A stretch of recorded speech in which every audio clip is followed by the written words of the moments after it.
Peyton Manning thinks Sam Darnold's success with the 49ers is a wake-up call for all those asshat GMs who think they can just plug and play quarterbacks in the NFL. Yeah, he's calling bullshit on this whole idea of instant success and saying teams need to cut the crap and give these young guys a chance to actually develop. Darnold's journey is a perfect example of how fucked up the league can be for young quarterbacks. He gets drafted by the Jets, plays for a bunch of different coaches with different systems, and obviously struggles. And then everyone writes him off as a bust without even considering the circumstances. It's like nobody remembers how many quarterbacks get chewed up and spit out by shitty organizations before they ever get a real shot. Exactly. Manning is pissed off that teams are so quick to give up on these guys instead of building a system around them and letting them learn from their mistakes. He's basically saying that quarterback development is a process, and it takes time for these guys to adjust to the speed and complexity of the NFL. Darnold landed on his feet in San Francisco, but it wasn't just luck. He put in the work, learned the playbook, and was ready to step up when they needed him. Exactly.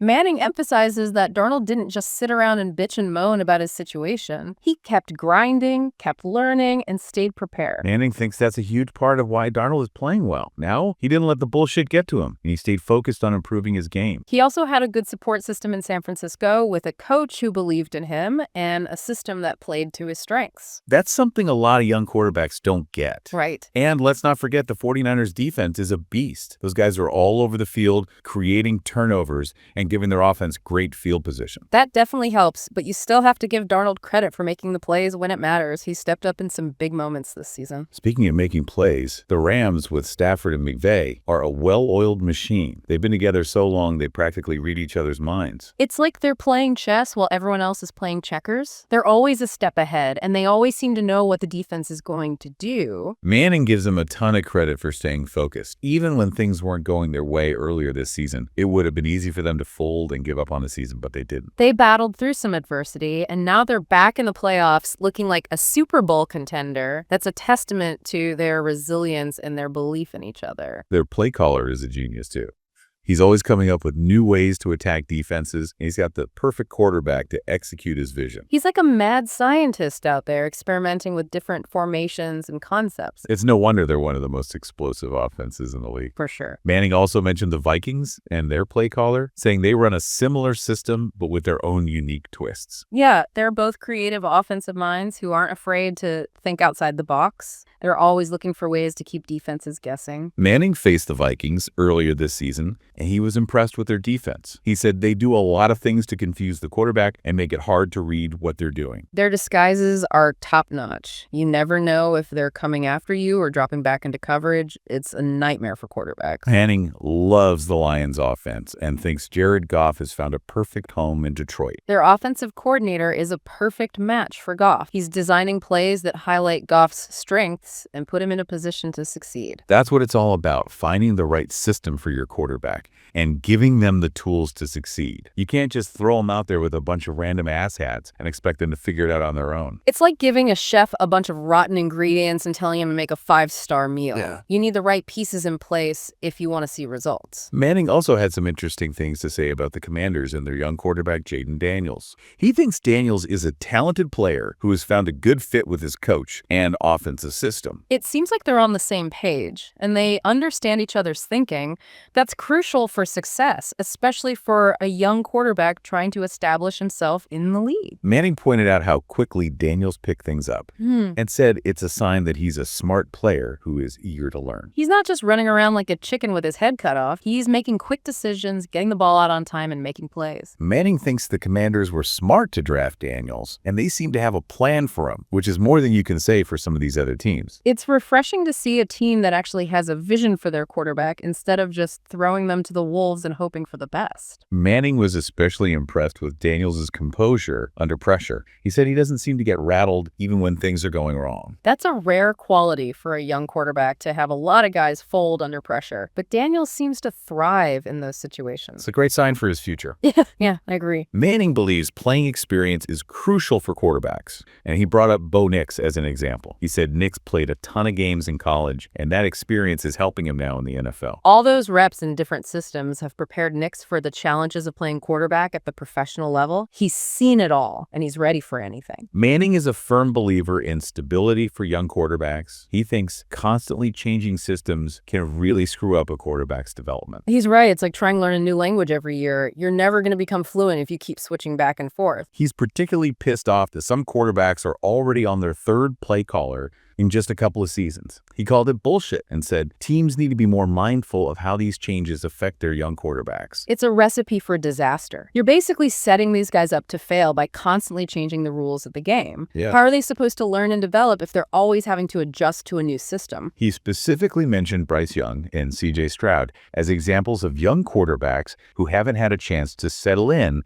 and learn one system properly. Those guys are incredibly talented, but they're being thrown into the fire without any real support or consistency. It's a shame because they have the potential to be great, but they need the right environment to flourish. Manning thinks teams should have a clear plan for developing their quarterbacks, not just throwing them out there and hoping for the best. He used Patrick Mahomes as an example, saying he benefited from sitting behind Alex Smith for a year before taking over. It gave him time to learn the system, adjust to the speed of the game, and develop his skills without the pressure of being the starter. It's not about keeping every quarterback on the bench, but giving them a chance to learn and grow at their own pace.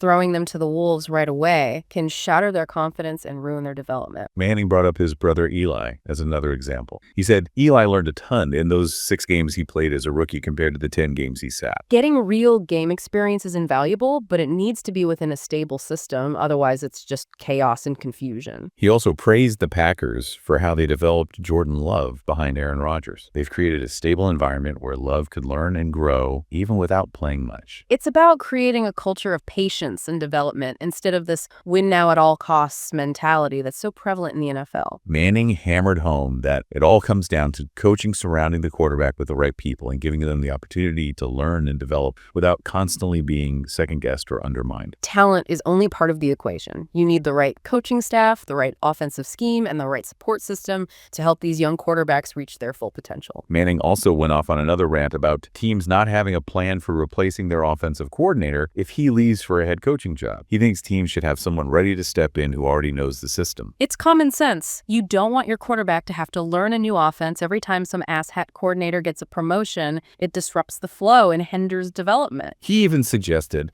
having the potential replacement shadow the coordinator, learn everything he does, practically sleep in the same room with him, just to ensure a smooth transition. It sounds extreme, but it shows how much emphasis Manning puts on consistency and stability. He's seen firsthand how detrimental it can be for a quarterback to constantly have to adjust to new systems and new coaches. He used Baker Mayfield and Alex Smith as examples of quarterbacks who got fucked over by having to learn too many systems early in their careers. It's like they were set up to fail. Meanwhile, you have guys like Tom Brady and Peyton himself who played in the same system for most of their careers. That consistency played a huge role in their success. It's not the only factor, but it definitely helps to have that stability and familiarity with the offense. You're not wasting time and energy trying to learn new terminology and new concepts every year. You can focus on mastering the nuances of the offense-building chemistry with your teammates and developing your skills. It's a huge advantage. Manning thinks too many teams are making things unnecessarily difficult for their young quarterbacks. They're not giving them the support they need to succeed. It's like they're trying to fit a square peg into a round hole. They draft a quarterback without a clear plan for how to develop him. Then they wonder why he's not living up to expectations. Manning also raved about Lamar Jackson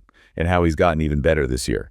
He's impressed with how Jackson has raised his game despite already winning 2 MVP awards. It's a testament to Jackson's work ethic and his desire to constantly improve. He's not content with just being good. He wants to be great. He thinks the Ravens offensive coordinator has done a fantastic job designing plays that fit Jackson's strengths and put him in a position to make plays. They have a great understanding of each other's thinking, and they've built a system that maximizes Jackson's unique skill set. It's a perfect match. Manning likes that Jackson is throwing the ball on time more often this year. It shows he's comfortable in the system and trusts the play calling. He's not hesitating. He's not second-guessing himself. He's just letting it rip. That's the sign of a confident quarterback who is in complete command of the offense. He also likes that Jackson's receivers are fighting for him and getting open. They believe in him and they want him to succeed. That's the kind of chemistry and camaraderie you want to see on a successful team. Everyone is on the same page. Everyone is working together, and everyone is pulling in the same direction. Manning thinks the addition of Derrick Henry has been huge for the Ravens. It takes pressure off Jackson and gives them a more balanced offense. Henry is a beast. He's a one-man wrecking crew who can wear down defenses and open up the passing game for Jackson. It's a nightmare for opposing teams to try to stop both of them. Manning had some tough love for Josh Allen, saying he needs to relax and let the game come to him if he wants to win the Super Bowl. He's telling Allen not to press and try to do too much. It's a common trap for young quarterbacks, especially in the playoffs when the pressure is on. Allen's passion and love for the game are great, but they can also lead to mistakes if he's not careful.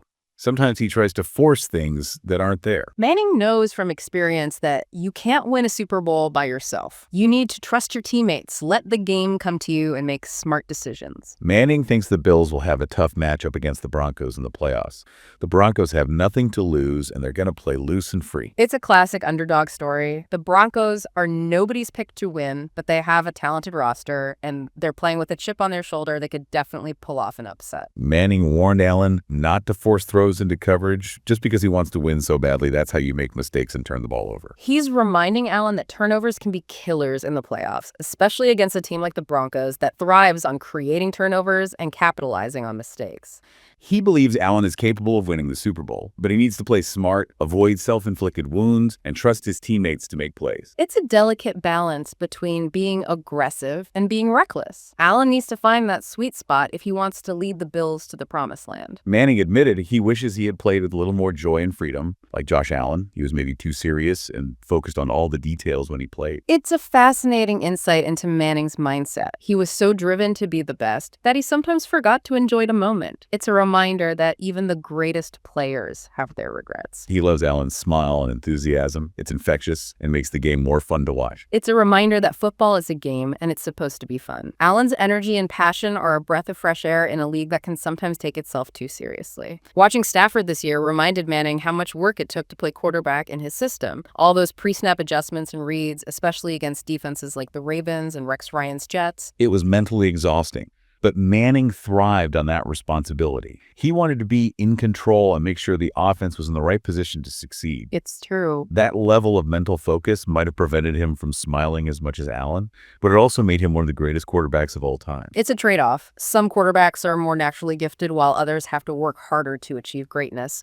But ultimately, it's the combination of talent, work ethic, and intelligence that separates the good from the great. Manning joked that if he could go back in time, he would choose to play for the Vikings head coach. He's a huge fan of the coach's offensive system and his approach to the game. He admires the coach's ability to connect with his players and create a positive and supportive environment while also demanding excellence. It's a rare combination. He loves how the Vikings coach has handled Sam Darnold and thinks he's created the perfect situation for Darnold to thrive. It's a testament to the coach's ability to build a system that maximizes his players' strengths and puts them in a position to succeed. He's not trying to fit square pegs into round holes. Manning is convinced the Vikings coach is a rising star in the NFL and predicts big things for him in the future. He has all the tools to be one of the best coaches in the league: intelligence, charisma, leadership, and a deep understanding of the game. Manning sent the Vikings coach a text apologizing that his brother Eli would be interviewing him instead of him. He joked that the coach probably didn't want to waste his time talking to Eli. It's classic Manning humor, self-deprecating and playful. He's not afraid to poke fun at himself or his family. He also sent the Vikings coach a link to his breakdown show with Bill Belichick, joking about how boring the show is and how the coach will probably regret watching it. It's another example of Manning's ability to connect with people and make them laugh. He's not just a football legend, he's a genuinely funny and likable guy. Manning respects the Vikings coach's coaching style and how he puts his players first. He sees a lot of himself in the Vikings coach. The attention to detail, the commitment to excellence, and the genuine care for his players. Manning has no doubt the Vikings coach has a bright future ahead of him. He's a rising star in the NFL, and he's going to be a force to be reckoned with for years to come. He thinks the Vikings coach is a good person and a good coach, a rare combination in the cutthroat world of professional football. He's a breath of fresh air, someone who values integrity and character as much as wins and losses. Manning believes the Vikings coach is a great addition to the NFL. He's making the league more interesting, more competitive, and more fun to watch. He seems like a good dude and a good coach, not some power-hungry asshat. He's the kind of coach you want to play for, the kind of coach you want to root for. Manning emphasized the importance of having the right quarterback in the right system. Some quarterbacks thrive in certain systems and struggle in others. It's like trying to fit a square peg into a round hole. It's not going to work. You need to find the right fit, matching the quarterback's skill set with the offensive philosophy. Manning said his system wouldn't have worked for a quarterback like Josh Allen. Allen needs a system that allows him to improvise and make plays with his legs. Manning's system was all about precision timing and anticipation. It wouldn't have suited Allen's strengths. Manning stressed the importance of teams having a clear vision for their offense before they draft a quarterback. Right. You can't just draft a guy and then try to fit him into a system that doesn't suit him. It's a recipe for disaster. You need to have a plan in place before you even draft the quarterback. He loves the fit between the Vikings and Sam Darnold. He thinks Darnold can thrive in that system and take his game to the next level. It's a match made in heaven. Darnold has the arm talent, the mobility, and the intelligence to be a star in that system. Manning is excited to see what Darnold can do with a full offseason to learn the playbook and work with his teammates. The sky's the limit for Darnold in that system. He has the potential to be a special player. He's also a fan of the fit between Jared Goff and the Lions. He thinks Goff is playing with a lot of confidence and making good decisions. Goff has finally found a home in Detroit. The offensive coordinator has built a system that caters to Goff's strengths and minimizes his weaknesses. He thinks Goff has benefited from the stability of having the same offensive coordinator for 2 years. It's allowed him to settle in and master the offense. Consistency is key for quarterbacks, especially young quarterbacks. They need to be in a stable environment where they can learn and grow without constantly having to adjust to new systems and new coaches. Manning loves what he's seen from Jaden Daniels in the Commander system. He thinks Daniels has the talent to be a successful quarterback in that system. Daniels is a dynamic playmaker with a bright future. He has the arm talent, the mobility, and the leadership qualities to be a star in the NFL. He's impressed with Daniels' mobility and ability to make plays outside the pocket. It adds another dimension to the Commanders' offense. Daniels is a dual-threat quarterback who can beat you with his arm or his legs. He's a nightmare for defenses to try to contain. Manning thinks it's going to be a fun weekend of playoff football with a lot of great quarterbacks and coaches going head-to-head. It's the best time of year for football fans. The stakes are high, the intensity is ramped up, and the best teams in the league are battling it out for a chance to go to the Super Bowl. Manning can't wait to watch all the games and see who comes out on top. It's anyone's guess who's going to win. That's what makes the playoffs so exciting. He thinks anything can happen in the playoffs, which is what makes it so unpredictable. The playoffs are a crapshoot. Any team can win on any given day. Manning can't wait to see which teams step up and make a run to the Super Bowl. It's going to be a wild ride. He's predicting some surprises and some unforgettable moments that will have fans talking for weeks. That's what makes the playoffs so damn captivating. You never know what's going to happen. It's a roller coaster of emotions. Manning thinks the playoffs are the ultimate test of a team's character and resilience. It's where the pretenders get exposed and the contenders rise to the occasion. Only the toughest teams survive the pressure cooker of the playoffs. You need mental toughness, grit, and a never-say-die attitude. He's stoked about the influx of young, talented quarterbacks in the NFL. It's a sign that the league is in good hands and the future is bright. We're witnessing a golden age of quarterback play with these young guns slinging it all over the field. It's a passing league now, and these guys are putting up video game numbers. He's excited to see how these young quarterbacks develop over the next few years and who emerges as the next superstar. The competition is fierce and the stakes are high. It's going to be fascinating to watch these guys battle it out for supremacy. Manning believes talent alone isn't enough to succeed at quarterback in the NFL. You need the right mindset, the right attitude, and the right work ethic. It's about more than just having a strong arm and a quick release. You need to be a leader, a decision maker, a field general. You need to have that killer instinct. He thinks quarterbacks need to be confident, but not cocky. You need to believe in yourself, but also be humble and willing to learn. Arrogance will get you nowhere in this league. You need to respect the game, respect your opponents, and always strive to improve. Manning stressed the importance of leadership, both on and off the field. Quarterbacks need to set the tone for the entire team and be a positive influence. They're the face of the franchise, the role model for young fans. They need to carry themselves with class and integrity. Manning thinks quarterbacks need to be able to handle criticism, learn from their mistakes, and bounce back from adversity. This league will chew you up and spit you out if you let it happen. You need to have a thick skin, a short memory, and an unwavering belief in yourself. Manning believes resilience is the key to success in the NFL. You're going to face setbacks, you're going to get knocked down, but you have to get back up and keep fighting. It's a marathon, not a sprint. You have to be mentally tough to handle the grind, the pressure, and the constant scrutiny. He believes that's the kind of mindset you need to be successful, not just in football, but in life. It's about perseverance, determination, and the will to never give up on your dreams no matter what obstacles you face. Until next time, goodbye.